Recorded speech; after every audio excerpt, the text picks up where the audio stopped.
A fecundação é um processo complexo que marca o início da vida.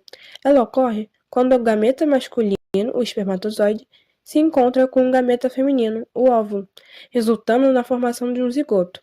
Este momento é crucial porque lança as bases para o desenvolvimento de um novo ser humano. Esse assunto abrange diversas áreas importantes sobre a vida e a saúde reprodutiva. E hoje vamos ver os detalhes desse processo.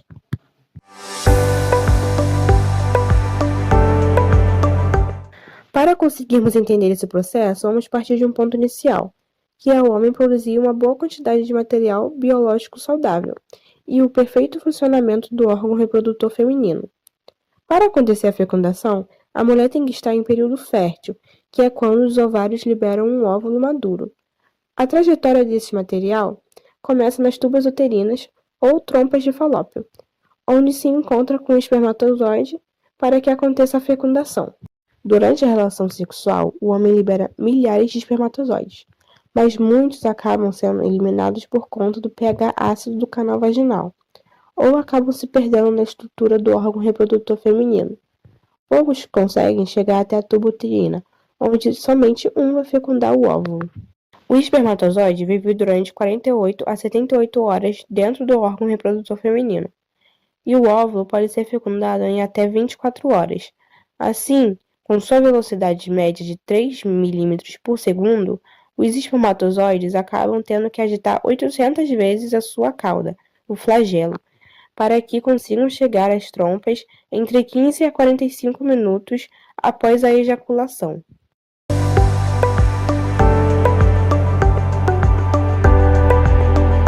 O óvulo possui 3 barreiras, sendo elas a corona radiata, a zona pelúcida e a membrana plasmática. Para que o espermatozoide consiga fecundar, ele tem que passar por essas barreiras. A primeira barreira que o espermatozoide terá que passar será a corona radiata. Para passar por essa camada, o espermatozoide vai depender de que seu acrossomo libere uma enzima que digere o ácido hialurônico.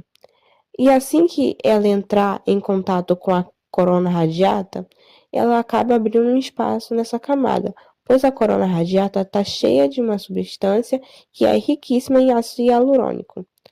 O flagelo do espermatozoide também contribui para a entrada dele, pois ele vai empurrar o esperma para que consiga abrir um espaço nessa camada. A segunda barreira é a zona pelúcida, e para ultrapassar ela, o acrossomo do espermatozoide vai liberar diversas enzimas que vão digerir um pequeno espaço nessa camada. Esse processo se chama reação acrossômica.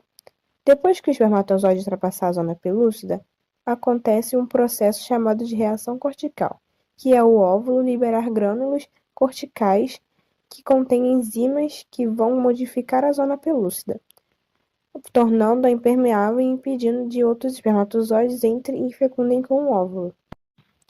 A última barreira é a membrana plasmática, e para o espermatozoide passar por ela, ele não vai mais precisar de enzimas, pois a membrana plasmática do espermatozoide vai se fundir com a membrana plasmática do óvulo.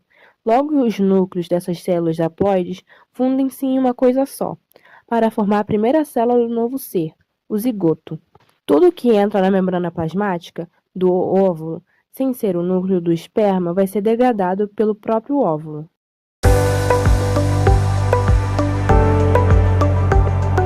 Depois que os núcleos feminino e masculino se juntam e formam um zigoto, ele logo em seguida passa pelo processo de clivagem, que é quando o zigoto passa por sucessivas divisões, enquanto se desloca através das trompas de falópios para conseguir chegar até o útero.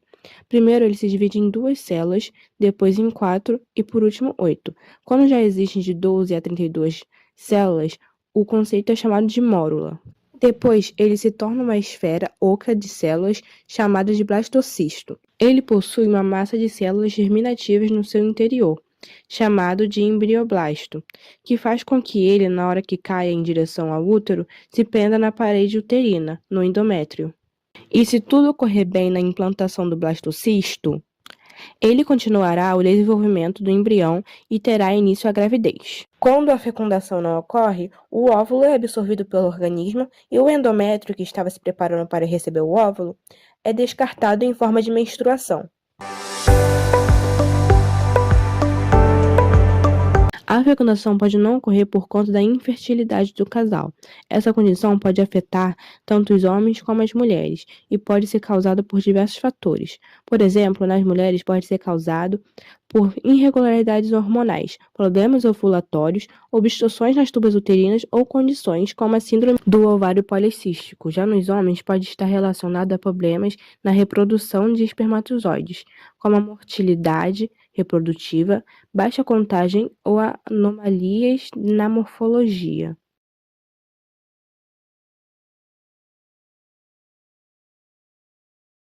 Para impedir a fecundação, temos os métodos contraceptivos, que evitam a gravidez indesejada, e alguns protegem das ISTs.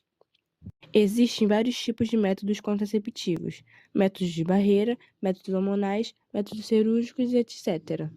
Nos métodos hormonais, temos as pílulas anticoncepcionais, adesivos e injeções, que liberam hormônios para regular o ciclo menstrual, previnem a ovulação e engrossam o muco cervical, dificultando a passagem dos espermatozoides.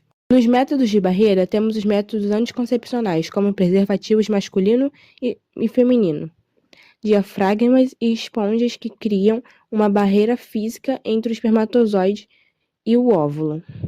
Nos métodos intrauterinos temos o DIU, pequenos dispositivos inseridos no útero que podem liberar hormônios ou são feitos de cobre, criando um ambiente hostil para a fertilização.